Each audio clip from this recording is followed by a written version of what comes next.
Ting-ting na naman ang mga chismisan. Alright. So mga ka-amazing, meron po tayo mainit-init na chismax sa larangan ng basketball dito sa Pilipinas. And our special guest for tonight, Mr. The Whirlwind, Ryan Urania. Sir! And Mr. Lamberto here. Gakonatics, pakita mo lang yung mukha mo. Lumapit ka dito. Kahit suyang-suya na kami sa pagmumukha mo. Kaya nga eh. Alright, unang chismax natin for today.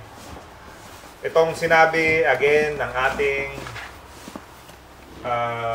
My daddy. ano siya eh, alam mo yung coach siya na well-known sa Pilipinas and Hall of Famer coach ng Pilipinas. Do you agree? Exactly, yes. Ikaw? Of course. Lakasan mo ng boses mo. Of course! Alright, Coach Yeng Giao.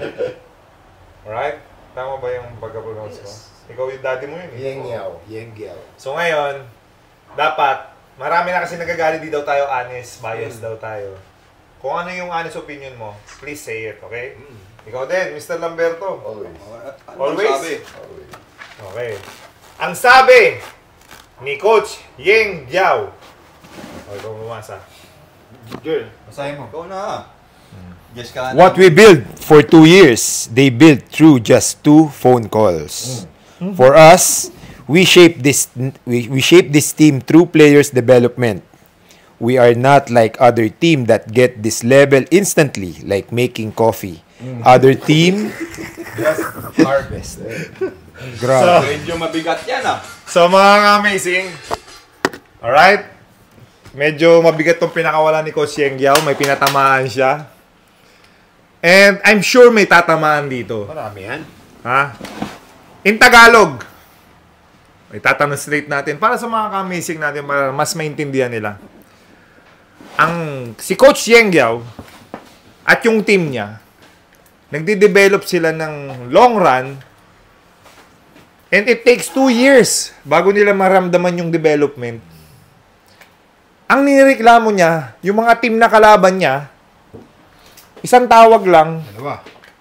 1 or 2 calls. 1 or 2 calls. isa o dalawang tawag lang ng call, instantly may development na agad yung team na kalaban niya. So, ibig sabihin, nagrereklamo na naman si Coach Yeng. Diba? Tama ba? Hindi naman nagre-reklamo. Naglalabas lang siya ng nagsasabi lang siya ng totoo. Okay. 'Di ba? Fact 'yun eh. Alam naman natin lahat 'yun na nangyayari talaga yun, hindi lang sa PBA pati din sa NBA, 'di ba? May mga ano 'yun, yung parang Super 3, yung tama doon? 14. Hindi, yung tatlo. Yung 'di ba? May mga tatlong players na puro superstar. Nangyayari naman 'yun. Pero kasi meron din pros and cons yan. Yung ginagawa ng mga big teams like na mga yan, SMC or kung ano man, kung sino man gumagawa ng teams na yan, ano lang yan, pangsamantala. Ngayon, yung dinedevelop naman ni Coach Yeng, like yung team namin, ng Rain or Shine, hindi naman kami malakas. Dati, pero kasi, since nakakabisado na namin yung laro ng bawat isa, mas nag-gel kami, mas kontrolado namin yung galawan, alam na namin. Kabisado na namin yung galawan ng mga players nung nandoon sa loob ng team.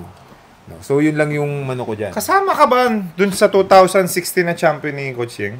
16? Yung last na champion ng Hindi pa Rain si or Coach Shine? Yeng. Hindi pa. Last hindi. Wala na. Kasi ang huling champion ng independent team sa PBA ay si Coach Yeng. And Rain or Shine yun. Yun yung understanding ko. Kaya si Coach Yeng, after niya mag-champion sa 2016, never na uli siya naka-champion. And never na rin naka-champion ang independent team. Kaya yun yung concern ni Coach Yeng ngayon. Ikaw, what can you say about the scenario ni Coach Yeng Giao? I agree with Ryan. It is something that's laging concern ni Coach Yeng, di ba? Kasi they try to build their team the right way to the draft. Parang NBA lang yan, yung Golden State Warriors. Nag-champion sila kasi nag-build sila to the draft, di ba? Hindi masyado sa trade. Nakuha nila si Draymond Green, si Steph, si Clay. Tapos din-develop nila yung mga players. And then they built around them. And then they made a championship team. Naging successful sila. Pero sa PBA kasi may mga sometimes may advantages yung mga ibang team na after Sabi nga ni Coach Shing, isang tawag lang, dalawang tawag lang, okay na. Nakuha nila yung isang star player. Hindi, ang sabi ni Coach Yeng, yung kalaban niya, parang nagtitimpla na lang ng kape, malakas na agad yung team niya. Ganun. Instant 3-in-1. Ganun kadali lang. Tapos, yung malakas na team, lalong lumalakas. Diba? Yung minsan nga, nakuha nila isang superstar. Pagdating sa isang team, nagiging bench player lang. Diba? Makes sense. So, sayang lang yung, yung talent ng isang player. Instead of being able to help a team to win, nandun lang, nabubulok lang sa bench. Ganda ng HJC ah. Kaso hindi pa ako pwede makabil. Wait nga lang. Kanina mo pa napapansin, tinititigan mo yung mga helmet ng HJC. Kanina mo pa tinititigan. Eh kuya, hindi pa ako maka-avail eh. Kasi nagka-canvas pa lang ako. Pero, may chance baka maka-avail ako mamaya. Kasi meron na akong nilalaro ngayon sa GameX. Yung sa GameX na yun na nilalaro, yung Lucky 4. Alam mo ba yun? Oo, narinig ko yan. Kasi ang nilalaro ko sa GameX, yung 2 digits. So, meron pa palang mga ganyang option. Oh, merong option dun sa sa GameX na Lucky 4, which is yung Lotto style game. Pero ano yun, 4 digits lang. Oh? Sobrang ganda. Actually, ngayon nilalaro ko siya. Hinihintay ko lang yung ending kasi last digits ng ending sa score ng bawat game. Tapos, kung sino manalo dun sa team na tinayaan mo, may chance na, alam mo yun, yung every quarter na meron siyang sequential order. Oh, so talagang parang loto, pero 4 digits lang. 4 digits lang. Oh, so pag nanalo ka dyan, makakabili ka na ng helmet? Oh. Actually, ang tina-target ko yung ARPA 70. Oh! So, kasi carbon, kasi load yan eh. Diba? Carbon Lodi, tingnan mo naman gano'ng kagaan yan. Oh. Ah, Uy, carbon. Lodi. Diba? So, abangan natin yan. Pag nanalo ka, reserve ko na sa'yo to. Oo, yeah. Nararamdaman ko mananalo ka eh. Hindi lang isa, 3 ang kunin ko. Para may may Wow, papalit-palit ako, di ba? Pero, pag naglalaro ka niyan, play responsibly, alright?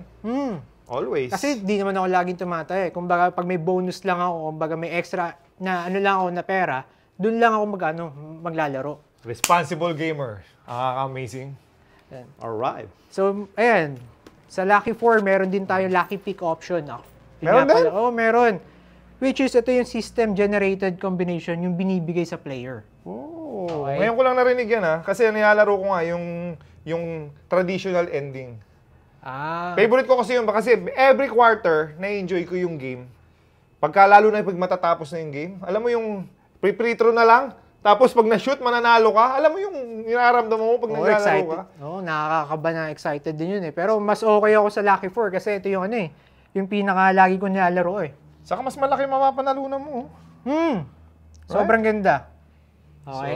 So, alright. Always remember, play responsibly pag naglalaro ka ng GameX Okay naman, kuya. Lagi naman. Alright. Pero, balita ko, picture kaya ata kay JJ? Magpapa-signature ka? Magpapapirma ako actually. Bumili po siya mga ka-amazing ng napakaraming jersey. Support na support namin itong bata na to. Mr. Helterbrand. Yo, what's up guys? Magpa-signature. naman. Yeah, sure. Bumili ng jersey mo, galing pa sa Caloocan yan. No problem. Dito, Mr. Helterbrand. Para mamaya, after ng game, makapag-avail na ako. Ilagay mo dyan, sana manalo ka sa GameX. Para ano. Alright. Helterbrand, amazing. Sa mga hindi pa nakaka-avail ng jersey, Thank you, kuya. Thank you, kuya. available po to sa headquarters natin. Ito po ay design ni JJ Helterbrand mismo. Dito mo lang makikita yan sa 68 Roses sa headquarters namin. So of course, pag bumili ka na ng jersey, nakatulong ka pa. Kasi meron kaming charity work monthly. Pino-priority namin yan. So, suot mo na to sa labas, malalaman pa ng mga tao na tumulong ka sa mismo sa PBA Moro Club. So, you will be amazing as well, kagaya namin mga ka-amazing. At ikaw, amazing ka dahil bumili ka ng jersey, nakatulong ka pa. Alright, so enjoy mo yan and be proud na suot mo to, okay? Thank you, kuya. Thank you. Alright. Amazing.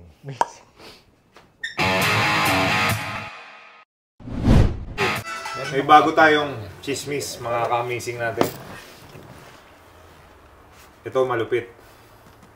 Ang sabi, si Dave Ildefonso, yung pip-pick recently. Anak niya na to, di ba? Ni Ildefonso, Demolition oo. Man. Danny Ildefonso. Dave Ildefonso, ayaw maglaro sa SMC teams. Palaisipan, hindi ko nabasa ko lang to Siyempre, pag-uusapan lang natin. Palaisipan pa din kung bakit hindi pa din pumipirma ng kontrata ang anak ni Danny Ay sa Northport kung saan nakuha siya bilang 5th overall draft pick. Ayon sa balita, nag-iintay pa daw ito ng mas magandang offer sa ibang bansa. At ginawa lang panakip butas ang PBA. May karapatan pa din naman si Dave na maglaro sa ibang liga hanggat hindi siya nakakapirma ng kontrata sa PBA. May balita din na binubulungan ni Danny Ay ang kanyang anak na huwag maglaro sa SMC teams. Narinig mo? No. Matatandaan na nagka-issue si Ildefonso nung naglalaro pa siya sa Beerman kaya siya na-trade sa Meralco Wolves. Mga assuming lang yung mga tao. So, assuming to. Pero, dun tayo pumunta ngayon. Sa Bible. Sa... Bible, Jay. Ano to? Sa... Ayaw niyang pumirma sa Northport. So, anong masasabi niyo dun? Ayaw niya pumirma sa That's Northport. right. Marami. Grabe nga ngayon, no? Dati pagka makuha ka, appreciate mo tayo lahat. Madami na kasing option ngayon, bro. Hindi mo pwede blame yung bata kung may kumukuha ka sa kanya. Don't hate the player, hate the game. Kaya, gano'n naman eh. So kayo, Saan ba siya, naglalaro last conference? Ateneo, di ba? Ateneo nag-Japan niya. Nag-Japan. Oo. Eh may, na-experience na pala yung Most likely, yung contract na ibibigay sa kanya ng Northport, which is, ano ba yung maximum natin? Hindi ko alam eh. 220, 350, 420. Okay. 3 years maximum. Malamang sa Japan na nakukuha niya, 500 pataas. All the way. Barya lang yan. So, ibig sabihin, bakit pa nga ikaw nagpa-drop? Kung alam mo naman ganun yung maximum. So, most likely, ako, ina-assume ko lang to baka hindi totoo, pwede rin hindi, baka naman, ano lang ako. Si Dave Ildefonso, nakakausap niya siguro yung mga kasama niya sa overseas na nagpa-drop. Na binigyan sila ng more than maximum. Kaya ayaw niyang pirmahan yan dahil sasabihin niya sa sarili niya, mas magaling ako dun Bakit? No, it's a no-brainer, man. Why would you accept that offer when you can get a bigger offer somewhere else? Why? Why would you do it? Ba't ka nga nagpa-drop? Knowing, alam mo yung maximum ng PBA. So, ganito question. Ibig sabihin, yung Abarrientos, ganun din. Bakit siya pinirmahan niya? Ito, hindi. Yan ang palaisipan. Pinirmahan ni Abarrientos yun. Baka lang Oo. baka alam niya kung ano yung pinirmahan alam ni Dave kung ano yung pinirmahan. Get. Okay. So, syempre, hindi tayo pwede mag-assume. But, nangyayari kasi. Alam mo yan, Jay. Alam mo yan, nangyayari, di ba? Na more than maximum yung pwedeng makuha sa ibang team. Huwag siyang mag-expect sa Northport. Wala namang dun. Ayun nga, kaya siguro ayaw niyang pirmahan. Kaya itong si Dave Ildefonso, maglapit ng PBA next week na lang. Laban na sila eh. Dapat nakapirma na siya last month pa. Pero ayaw niya daw pirmahan sa Northport. Tapos pinagbibintangan pa si Danny Ildefonso na binubulungan si Dave Ildefonso. So what if he is? That's his son, man. He's gotta do what's best for his son. Hindi mo siya pwede blame na to give advice to his kid? So, feeling mo ang advice ni Danny Ildefonso, balik ka na lang sa Japan, mas malaking makukuha mo dun. Pwede gano'n, pwede hindi. Why not? May open to malaki. Di ba? Ikaw sa kay Kalel ba, sabihin mo, tanggapin mo yung mas maliit kaysa yung No way. Okay. Di ba? Ganun Kasi din eh. future ng anak ko yun eh. Exactly. Yung pala naman Pero ang nakalagay dito sa article na to, Assuming lang yan. assuming lang to, ginagamit nila yung issue ni Ildefonso before. Hindi yan. Pangit naman, di ba? Sana, sino ba nagsulat nito? Di naman ganun ka petty si Danny, feeling ko. Kasi it's his son's future. What if his son said he wanted to play for San Miguel? For sure, Danny would be like, yeah, go for it, son. If the price is right. Yeah. Pero kung yun ang gusto ng anak niya, isusupport niya lang. Feeling ko naman, nung nagde-decision yung bata, si Danny's just there to support. You know what I'm saying? May sarili na itong kasi naglaro ka nga sa Japan eh. Layo mo sa family mo, di ba? Araw-araw kayo nag-training dun. Kaya yung nagsasabi ng sinabihin siya ng ganyan, feeling ko, they don't really know. Diba? Kasi, tagal na nun eh. Ilan years na yun. Yeah. 2004 pa ata yun. 6. So ngayon, ito tayo, issue natin ngayon. So, pwede kang magpa-drop. Tapos, bibigyan ka ng maximum contract. Pwede mong hindi pirmahan. Ganun na ngayon. Dati kasi pag binigyan ka ng, ikaw, nagpa-drop kami The mo. difference is, there's other options. Yung time natin, wala nang ibang option eh. Pero nga ikaw, Pero yung time natin, kung ikaw, sabi mo, Rai, ito yung kontrakta mo sa Rain or Shine. Pero dito, bibigyan kitang double dito sa Japan. Saan pupunta? Japan na ako. Eh, di ba? It's a no-brainer, Riggs. Ikaw, ganun din gagawin mo. okay, yan. Ang tanong ako sa'yo. Ganun din gagawin ko. Hindi mo na kailangan Hindi ka tanungin. nagpa-drop, di ba? Oh. Oh, hindi ka nagpa-drop. Hindi ka nagpa-drop? Oh, hindi siya nagpa-drop. Direct siya. Direct hire. Siya nga lang yan. Saan? Ginebra. Direct nga siya. Ngayon, hindi ka nagpa-drop. Ano yung offer sa'yo? Ano offer sa akin? Yung first contract mo. Rookie contract ba? O No. hindi rookie contract. No. Kasi direct ka. Diba? Ikaw, pang ilang pick ka? Pang 12 pick. Anong Pero binigay since sa'yo? Binigyan ako ng, happy naman ako sa binigay na sweldo. Which is, Pero kasi, anong amount? Anong amount nga? hindi na natin sabihin yun. Pwede. Wag na, yung mga ganyan. Binigyan, happy ako dun sa amount. Pero Hindi max. Hindi maximum. Okay, kinuha mo pa rin. Kahit 30k kukunin ko yun, wala akong choice. That's what I'm saying. You can't compare our time with their time, Rico. Kahit 30k ibigay mo, kukunin ko yun. Pero nga, ang daming, Pero nga, ang issue ko nga ngayon, maximum na to eh. Maximum. what if you could get double? Oh, what? Sa ibang bansa. That's what I'm saying. Pero kung nagpa-drop ka, knowing alam mo yung maximum. Yun Nakalagay nga. yun eh. Pag, ang maximum. Kunyari ako, ay papadrop po ako sa PBA. Ito lang yung maximum natin ha. Alam mo, Rico, Nagkataon na pag kinuha mo yung maximum at mag-offer sa'yo ng mas malaki, Oo.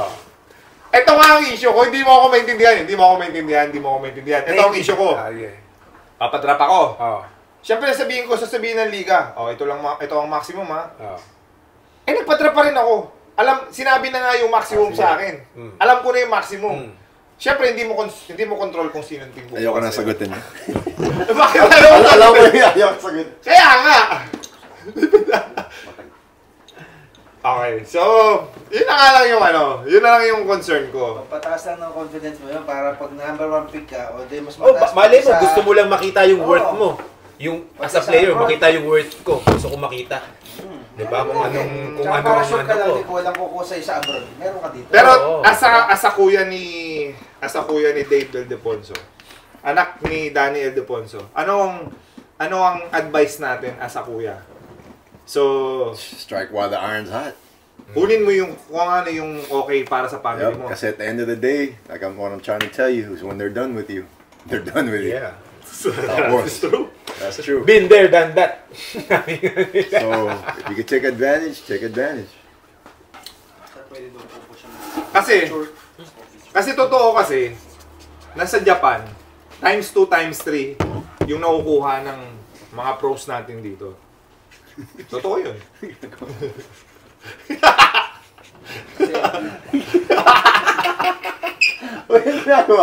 Ano ko nagmumuni-muni ka doon? Tinitingnan ko kasi yun nandun. So itong article na to, agree tayo kay Dave. Oh. Hindi kasi nga, I agree with him, man. You Napaka-obvious gotta do naman. what's best for you, man. Yeah. napaka-obvious naman kung saan talaga may budget, doon ka talaga pupunta. You gotta do what's best for you. And Unfortunately, at the end of the day, career mo yan. You know, you can only blame yourself whether it's successful or not. So, So, ayun na po. unfortunately nga, marami talagang option na mas unfortunate for who? sa atin. Kasi gusto natin lumaki sa yung PBA. Makakatulong yan si Dave sa Like everything else, popularity. man. You gotta compete. Diba? You gotta compete. That's all it is. PBA wants to do better, they have to compete. Simple as that. Yeah, so ang mapapayo natin kay Dave Ildefonso, do what is right for you. Yeah, man. Do what's best for your family, bro. Dahil at the end of the day nga, tama yung sinabi ni JJ. This is business. Yes, Hi, hello, sir. Hi, sir. Welcome. Hi, welcome. sir. Pasok po. Salamat po sa pagbisita. Okay na? Classmate ko sa PUP. Ay, Gas! Oy! Classmate mo pala to sa PUP. Hindi na, abutan mo lang siya. Kala ko nasa lihil. Naabutan ko siya nun eh. Kahit ako sa kanya. Yung mga first 2 years niya. Boy. na to. So mga ka-amazing, thank you for watching. And shoutout sa GameX, Sailun, and Beast Motorcycle Tires. Thank you! You are amazing. Amazing. Ako maglalagay nga ako. Oh, sa end of the day, I think sa mga athlete, nangyayari talaga yan. Ikaw, may experience ka ng ganun? Na NBA. Ito nga yung ano ko. Hindi, dito, as a player. Ito nga yung dream ko as a person, as a human NBA. Never pa ako nag-experience pa na NBA.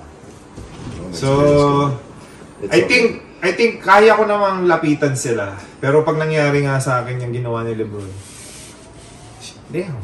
Hindi, yung iba kasi mahirap kasi may mga bodyguard na nakakagabang pa lang eh. Papupunta ka pa lang, back up.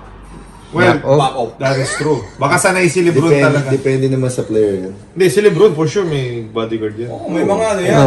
Security yan, syempre. Kaya nga, so siguro si LeBron talagang by that time wala yung security niya dyan. Dahil nasa Paris sila eh. Oh, So ngayon, siya na ang stop. So sila Rashid nga, ganun din. Kasama yung pamilya niya eh. So, I think yung video na yan, Pero if it's a kid, man. You can make time for one kid. Di ba? yeah, that is true.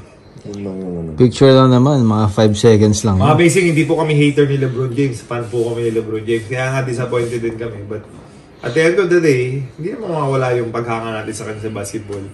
Nabawasan lang sa kanyang character. Oo naman. Hindi nabawasan sa akin. Sa character niya? Kakasabi mo nga lang na dapat Oo nga, pero ibig sabihin, yun nga, hindi natin alam kung baka safety reasons, bro. Possible. Baka Ano sinabi yun? din. Diba? Pero, Hindi mo paano nakalapit? Paano nakalapit yung bata sa kahit kotse? bata niya, pero, di ba, you never know, bro. Mga ano yun. Paano mo ibang- pala nasabing bata yun nasa video? Porque maliit. Nakatalikod ah. Baka naman matanda na yun. Hindi, bata. Bata yun. Bata ba? Panood ko rin yung video. Pero as someone like LeBron, dapat, just 10 seconds of his time lang yun. Ang problema nga din talaga sa social media ngayon. Isang mistake mo lang. Di ba? It happens, man. Come on, play. Marami ng mga video. Pagbaba ng asawa niya, tapos pagbaba ng sino to, yung medyo may edad na yun. Bata. Ano ba ginawa ng bata? Ba't sinabing don't do that? Hindi, sabi kasi ng bata, can I take a picture, bro? Stop. Don't do that. Don't do what? Are you seriously? Amazing. Are you amazing or not? Okay, let's go. Uwi na po kami mga amazing. And salamat po sa What's your problem? What's your problem, man? You're mine, man. You can't make time for me. Come on, LeBron. You can do better than that. What's your problem? LeBron, I challenge you. Laban kayo one-on-one ni Jerwin Gago. Nakayabang ka? Oo, ba siya karangalan? O, laban lang. Diba? Hindi mo naman sure kung manalo ko. Kahit for sure naman talo, pero okay lang. Kahit nakbaka nyo kayo, bro, kasama ko sa poster, papaprime mo pa. Kahit ikaw yun nataka. PBA Moto, PBA Moto Club, PBA Moto, PBA Moto Club. Find me in the fast lane, pipe on blazing. See us going by and they yelling. Kapag ako'y tumira, pasok lagi ang shoot. Baki ang pang-aeroplano, ang bilis ay goes. Swabe ang galawan, mala para sobrang smooth. Arangkada ko'y pasagog, tunog sa